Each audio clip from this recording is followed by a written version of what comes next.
Alright, hope you guys that support Manchester have gone ahead to recover from the loss that you faced yesterday when Arsenal really left it late with 1-0. Welcome to Rokani Media Football. How are you guys and who are you watching us from?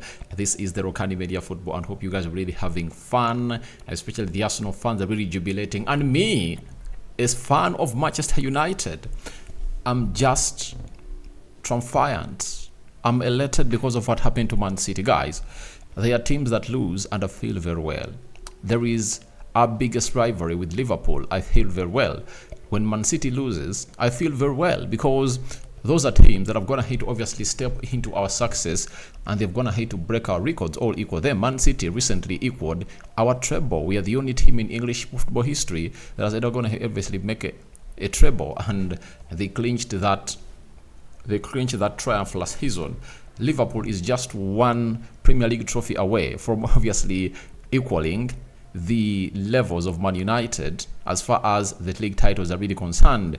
United is having 20, Liverpool has gone ahead to win it 19 times. So it shows you that when Liverpool draws 2-2 with Brighton, I celebrate, and when Man City is beaten, I celebrate. And for the very first time, I think after like 6-7 years, Man City have gone ahead to lose two consecutively games. They lost to Wolverhampton Wanderers in the I think that was last weekend, but won, and yesterday they are beaten by Arsenal. What a happiness.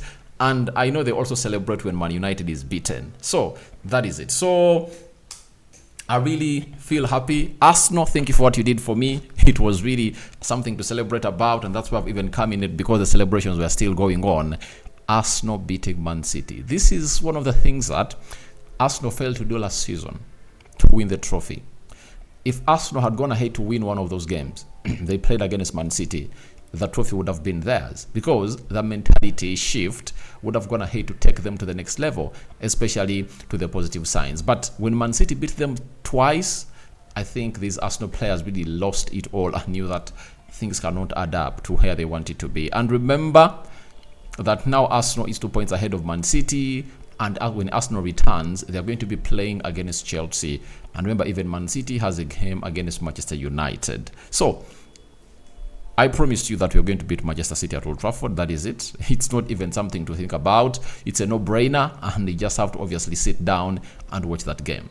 Arsenal fans, get that job. It's going to be done. You just win your games and leave that for us. We are going to beat Man City at Old Trafford. So, let's go into the player ratings. David Raya, erratic on several occasions, but there is one thing he gave Arsenal that Ramsdale cannot give them in such games, and it's what we call playing the ball with your feet. And the way he obviously killed the pace out of the game and obviously called up the players of Man City to come and really press him, and then he went in for some good deliveries. I think the problem is he is not yet well conversant with his Arsenal players, but I think if that's the plan of Mikel Arteta, then you know why he no longer plays with Aaron Ramsdale, because he knows that I've gone ahead to play against Man City and only one shot was on target. You know? Do you know it was like that? Because David Raya could get hold of that ball with his foot and obviously keep it. Even these Arsenal players, each and every time they tried to knock the ball around and they couldn't go through the midfield of Man City, they knew that they had a goalkeeper they could trust with the ball on his feet, and obviously it's David Raya. And people are not going to give David Raya the flowers he deserves, but trust me, he was one of the reasons as why Arsenal went ahead to win that game.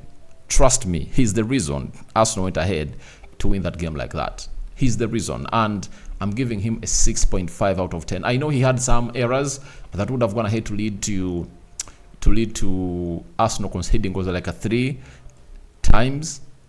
And the weirdest one was when Julian Alves pressed him and the ball deflected off Julian Alves into the side net. That was the weirdest one, but there are some other 3 where he obviously put that ball sloppily out. But I'm giving him a 6.5. That is David Raya, because I credit him for what he did. And these players of Arsenal really had to cover him up every time they needed him. Now, we go to Benjamin White. Benjamin White really did a very good job. Amidst everyone that was thrown at him, no one could go past him. He really played very well, and Phil Foden couldn't go past him. Even when Jeremy Doku came in through, couldn't go past him. he had a very good game. And to me, I believe Ben White has a 7 out of 10. He put out a 7 out of 10 performance into that fixture that saw Arsenal beat Man City by 1-0. We go to Zinchenko, the left back. Good game. And this is what Zinchenko brings to the side of Arsenal. That is, that I believe if Julian Timber was really not injured, he was the one responsible to play at the right back position as Arsenal played this game of Man City. Why? If you're having players who are really comfortable on the ball like Zinchenko, that means you can easily invert into the midfield and obviously see yourself really having huge possessions and really breaking down the opponent. Because Benjamin White is good at really inverting in the inverted play, but he doesn't have that flair like Julian Timber really has. But when you see Zinchenko and how he does his stuff, it obviously shows you that there is a right-footed Zinchenko in Julian Timber. And Zinchenko, a 7 out of 10. That even the first time before he was taken off the field of play, Jeremy Doku couldn't obviously go past him, but everything was really planned very well. He gets a 7 out of 10 for me. We go to the central defense. Gabriel Magalhaes, Big Gabby. He's one of the reasons as to why Arsenal were really thrashed last time at the Emirates, because of how he obviously having a mistake in him, But this time around, he has gone ahead to show us that he's not ready to commit any mistake in the back line of Arsenal, and I give him a 7.5 out of 10. That is Gabriel Magalhaes. He was really solid with the way he obviously got onto Haaland and the way he obviously won all the early duels. It was just one of those games that you'll obviously call not for more from him, giving out what he had to give out, and he had the best of the game, and he's really doing great. That is 7.5 out of 10 for me for Gabriel Magalhaes. We go to William Saliba. Oh my God, this guy.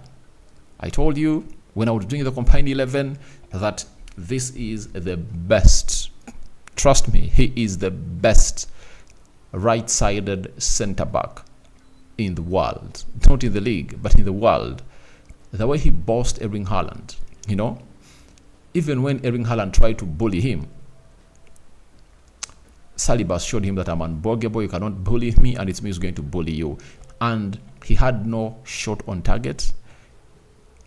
He never really orchestrated anything that could have gone ahead to result into a goal to be considered by Arsenal. So it shows you that William Saliba was really at his best. He controlled him very well, and nothing went the other side of William Saliba. And he gets an 8 for me. He was really solid, and he showed us exactly why he is in this team and why he's one of the best defenders in the world. We go to the central midfield. Jorginho. He is the player that people are not even giving attention to, but he's the reason as to why Arsenal kept themselves in the game for a very long time. As I've gone ahead to let you know that no CDM at Arsenal is press resistant than or more than Jorginho. Jorginho, to me, he's very press resistant. You see to it that each and every time David Raya got that ball, he could pass it to Jorginho, in the middle of the park. You could see it was intentional, and that's why Arteta even never played him for a single minute in the game against RC Lens in the midweek. That's why Arsenal lose by 2-1 in France. And he played close to 70 minutes of that game, and he obviously controlled it. And Mikel Arteta knew that. I have Thomas Partey. He's not like Jorginho, And at the beginning of the game, let me get on Jorginho to dictate the pace of the ball, and then later I bring on Thomas Partey. And so to it that their plan was always to obviously go long, give it to Jorginho, knock some passes around, and then spread the ball to the blind side of the width. Especially, it was so much done to the side that had Benjamin White and Gabriel Jesus. That is it. So Jorginho was really exceptional on the night, and he obviously had one of his best games. And he has gone ahead to start his first league game for Arsenal ever since the season started, and he put up a show. And I think that's why Barcelona are really eyeing to sign the player, because he's going to be a free agent, and I don't know whether Mikel Arteta will let him go because of the experience he brings into that side. And Declan Rice himself came out and acknowledged that this man is really one of those people that have gone ahead to obviously help me become what I am at Arsenal in these few months I've been here. So Jorginho, a 7.5 out of 10 for me is the rating I'm giving him. Then Declan Rice. Declan Rice. Most memorable of what he did was that tackle when he tackled this Julian Alves towards the 18 yards box area of Arsenal's goal in the second half. But he made it hard. He made it hard 100%. You know, he made it hard 100% to see to it that things don't go worse in that midfield. And as I told you that Arsenal have always lacked a physical body to obviously cater for those physical battles for the team. Declan Rice, you saw what he brings on the day. He was played as a number 8, and Jorginho was the single pivot that was all seated into that pitch. And things were obviously going on well as planned, and everyone found himself in a position of seeing what Declan Rice really did. And the most important thing he did, heading that ball off the goal line. I think it was like 7 minutes, and Man City found themselves really kicking that ball to enter all across the goal line of Arsenal, and Declan Rice was there to obviously hit that ball and head it out. So it shows you what he really had to do on the day that kept Arsenal in the game. And I'm giving him an 8 out of 10. Declan Rice, exceptional and was flawless, and really looked unreal on the night. That is Declan Rice for you. After Declan Rice, let's go to Martin Odegaard. A little bit silent, but I saw his job. He ran around like a person who never even had lungs, and he was really try to really cheer up the fans of Arsenal to continue supporting. Then each and every time he got the ball, he never put a foot wrong. Though there are 2 times went in for a shot outside the 10 yards box area that was really uncalled for. But there is a turn that he made, I think towards the end of the first half, that Edin Ketia interfered, and Edin Ketia was really offside. But in the second half, I think he obviously came into the Martin Odegaard that we all know and put up a show that all of us accepted that, yeah, this is Odegaard, and we saw to it that he was combining very well with Gabriel Jesus. And when Martinelli came on through, obviously it went to where it deserved to be, and this was another game of football that he really showed up. I'm giving him a 7 out of 10 on the day for captaining Arsenal to that win. That I was going to hate to see to it that the curse of 12 games without Arsenal winning came to an end. Remember, in the league, Arsenal had last beaten Man City 3-1 in 2015, and it had taken 8 years when Arsenal are not beating Manchester City. That is it. Now, after that, let's go to Gabriel Jesus. I told you that some things are just a blessing in disguise. Not having Saka gave Arsenal a different thought and dimension all outlet in Gabriel Jesus to obviously play onto the right wing. And he played very well. You saw to it that he was a threat, and he obviously had that control. He could track back. He ran around and ran his legs off. And by the time he obviously ended the game, he had obviously run naked. But he showed you how much he needed to obviously get this win. And there is a statement he made that we thank Man City for their energy. They've gone ahead to put in through, and they're really a very good team. But let them know that this is our home. Right? That this is our home. That's what Gabriel Jesus said after they got that win. And Jesus is getting a 7.5 out of 10 for me. He could even go to an 8. I think let me give him an 8 because he really put in a show. And for that entire game, he looked like he was the outlet that was going to result into an Arsenal goal in the first half. Even in the second half, he obviously put in shifts that were really called for. And he did the best. Then we go to Edin Ketia, 6.5 out of 10 for me. I think however much he was on, he was not all that penetrative. And I think however much Arteta went in for Edin Ketia, I believe the best player to come in through into that game and start it off would have been Kai Havertz. If Kai Havertz had played close to 60 minutes in that game, I think Arsenal would have gone ahead to go ahead earlier, because you see how he controls those balls, you know, the high balls that Edin Ketia couldn't. And you saw to it that Arsenal scored through a long ball, you know, that was directed to Tomiyasu. Tomiyasu headed it to Kai Havertz. Kai Havertz controlled it very well, and then he set it for Martinelli. Martinelli hit it, deflects off the head of Nathan Ake into the back of the net to make it 1-0. So I'm giving Edin Nketiah 6.5 out of 10. Trossard 6. He looked really bad the night, and the manager said he got an injury at the beginning of the game, so they just tried to obviously keep him on the field of play, and that's why Martinelli came in through at the beginning of the second half. Trossard is getting a 6 because he had the limited number of touches on the ball, and there were 8. That is Leandro Trossard. We go to the substance. Gabriel Martinelli, 9 out of 10 for me. He was the change in what Arsenal did in the first half and what Arsenal did in the second half. He gave Arsenal another penetrative side, and you saw to it that when he came on through, he obviously threatened that side, shots on targets, and not until he got Arsenal that goal. And his brevity for defying the work of the physios and told Arteta that I'm ready to go and get me into that game.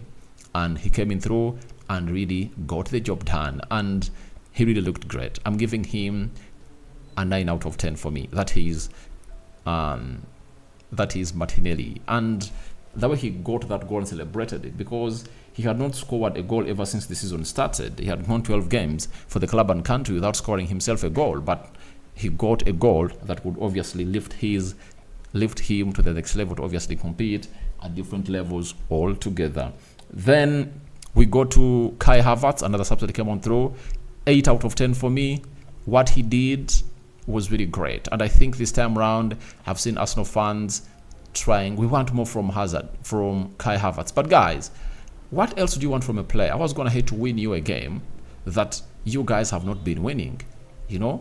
That's the reason. That's the difference of quality. You might having players running around like a headless chicken, but there is what we call moments that are defined by a quality player, and that substitute, that pass he obviously lays in for Martinelli is just world class for him. It's done and dusted. He would have gone ahead to try to do something else, but the way he shielded off that defense of Man City and then passed that ball to Martinelli and turned it to a goal, he gets an 8 out of 10 for me. That is Kai Havertz. Then Tomiyasu, 7 out of 10 for me. Who else came on? Thomas Partey, 7 out of 10 for me. Another substitute that Mikel Arteta really made was because Martinelli first came on, and then he brought on 3 others. I think those are the players that really played with that fixture, and Mikel Arteta is taking an 8 out of 10 for me, and my man of the match is none other than Martinelli Gabriel. He obviously did all he had to do and found himself in a position of obviously getting Arsenal where they deserve to be. So those are the substitutes that Arteta really made, and there are just 4, and I'm going to talk about them. Hope you guys are going to enjoy this video. Your reactions are welcome in the comment section below. Rokani David remains my name. We thank God for the gift of life, the Muslims. We thank Allah for the gift of life. I'm out. See you later in our next video. I'm out.